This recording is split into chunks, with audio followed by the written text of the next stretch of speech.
Hello, welcome to another My Top 5 video. So this is a follow-on from previous week's video. The last video in this series I was looking at ambient albums, and I did mention in passing the trip-hop scene in Bristol, and so I thought it would be an interesting video to do my top 5 trip-hop albums along with a couple of honourable mentions. So the first 3 of my 5 choices are all really my gateway into trip-hop. So first up we've got the Dummy album by Portishead. Came out in '94. A lot of the singles I either heard on the radio or they were using them as background music to various programs or shows on the TV. I think it was, let me just scroll down here to the track listing. Is it Mr. Ons? Was used a lot in the 90s on programs that were about the sort of unexplained. So yeah, I think that was probably the first use of Portishead tracks I heard outside of anything that got played on the radio. And then not long after that, or well, around that time, thinking about it actually, because this came out a lot earlier.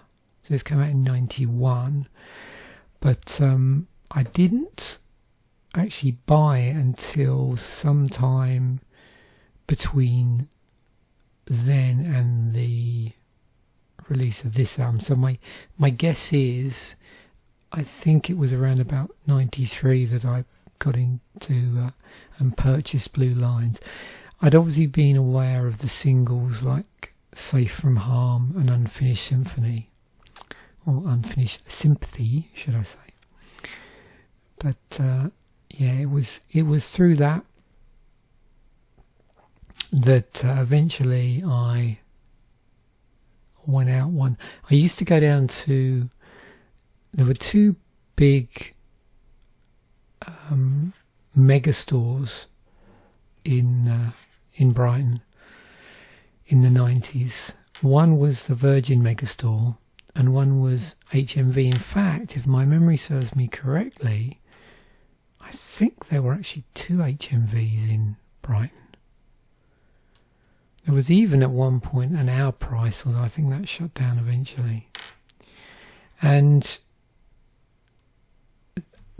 I used to walk along, there's a road that runs sort of up from the seafront, so I think it's the next road up maybe, and it runs from Brighton past the HMV and the Virgin Megastore when they were there. I'm assuming they're not there anymore, into Hove.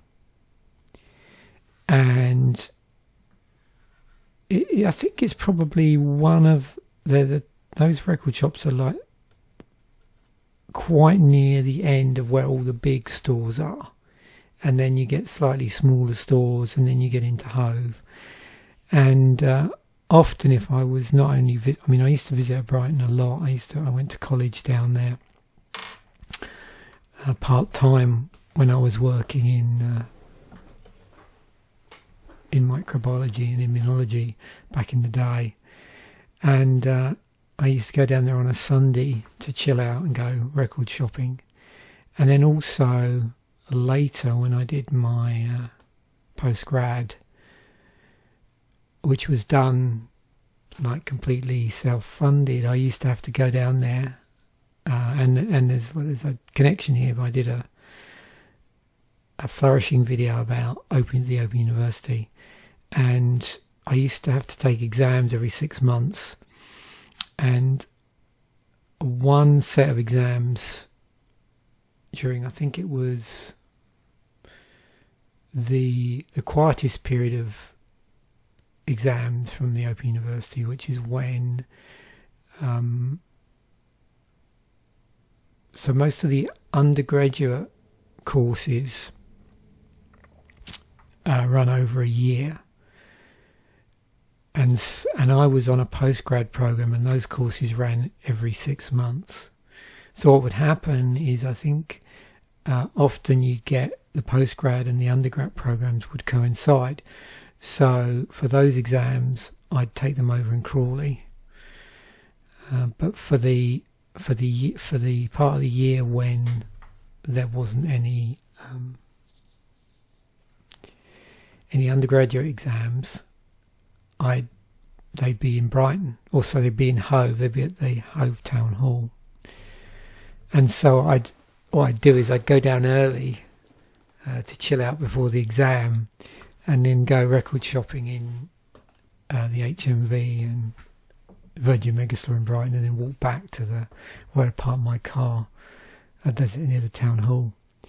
And so, yeah, looking at all this sort of period in music, that sort of, through the 90s, and trip hop definitely reminds me a lot of that time.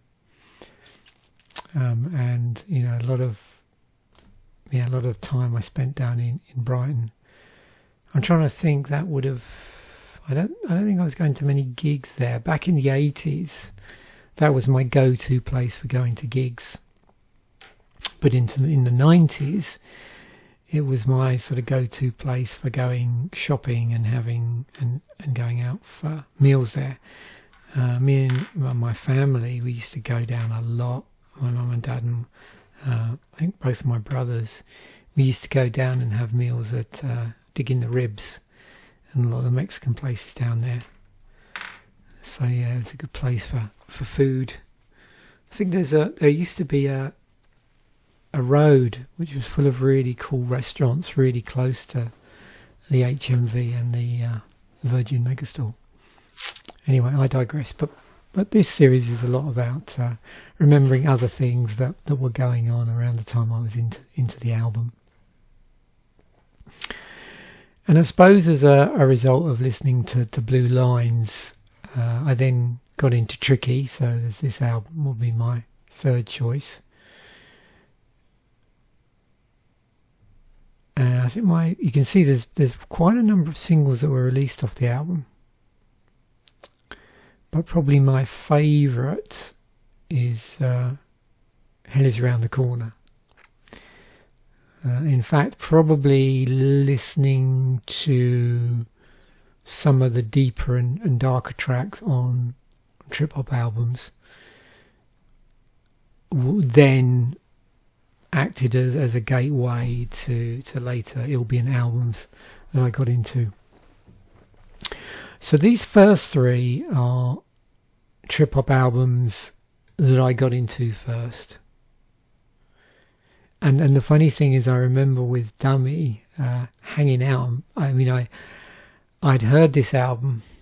I can't remember whether a friend had it, but I didn't purchase it until a number of years later because it used to be just so expensive. I never ever saw it reduced for some reason. Then a lot later, sometime in the 2000s, I discovered Lamb, who'd been going for quite a while since then, particularly through the track Gorecki, and I'm trying to think some of their later stuff. Yeah, the What Sound album as well. And there was also a compilation album they released as well. But that wouldn't have been, I didn't get into Lamb until sometime in the mid 2000s onwards. And then this album, even though this came out in the 2000s, this was more of a later trip hop discovery, if you like, which is Felt Mountain by Goldfrapp. Again, you can see there's quite a few singles were released off of this, and I did hear Goldfrapp a lot on the radio when I was driving round So in 2000 I've been working for myself, visiting various clients, and this was on the radio, and the tracks were on the radio a lot. But I didn't listen to the album until probably about a year ago, all the way through. And so now it's become one of my favourites of of albums that have either trip hop or trip hop influence in them. And also, the other thing is, a lot of trip hop I like, particularly I just had a brain fart. Particularly Portishead is stuff that could easily be on a soundtrack, and you could probably argue quite a lot of trip hop stuff does sound like that. It does sound like it should be on a soundtrack. But I think the Golf Rap album, Felt Mountain, is, I suppose, a more modern version of Dummy in some ways. So that's my 5 choices, and as I've said in previous episodes, some of the, I might change up a bit. I think this one actually is pretty solid. I don't know if I'd have anything that would necessarily replace these. Any things that would replace them would then probably go down a rabbit hole that wasn't particularly strong from a trip hop perspective. So it would probably be an album that is trip hop influenced. But in terms of albums that have a bit more of a trip hop sound through the album, this is definitely my this is my 5. So honourable mentions. One interesting album, if you've never checked out Ulver's later works, and I got into Ulver just prior to The Marriage of Heaven and Hell. So they were always, by this point, they were getting very experimental, and so that was wasn't the first album I listened to them by them, I don't think. But certainly it was the one I played a lot, and this is an interesting lead on into Perdition City, which is even more trip hop influenced. And another album I was going to include, but I listened back to and realised that whilst it had trip hop elements in it, it was still very much in the doom metal camp, and that's there's an album by My Dying Bride, which scores like something like 37.88% complete, something along those lines. I don't think I've got the number exactly right, but that's another album that where a band went off on a completely different direction, but they quickly came back. With Ulver, they've gone down all sorts of various musical paths outside of their original sort of extreme metal origins.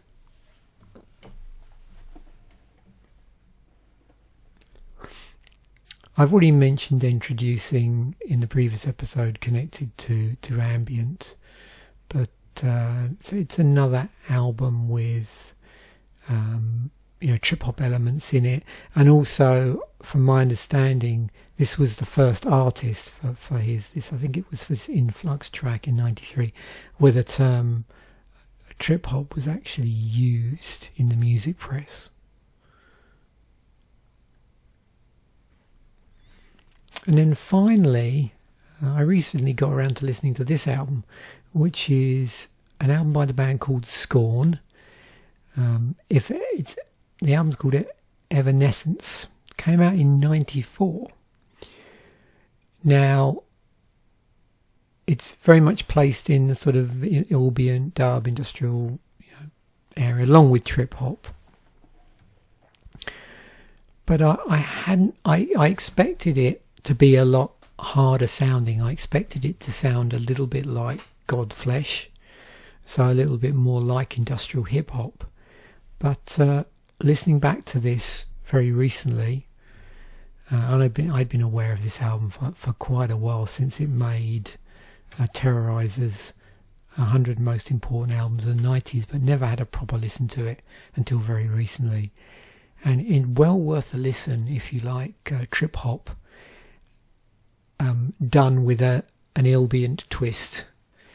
Again, you could argue that it's not dissimilar in, not necessarily sound, but the sort of feeling, the dark feeling that you get listening to Dummy by Portishead.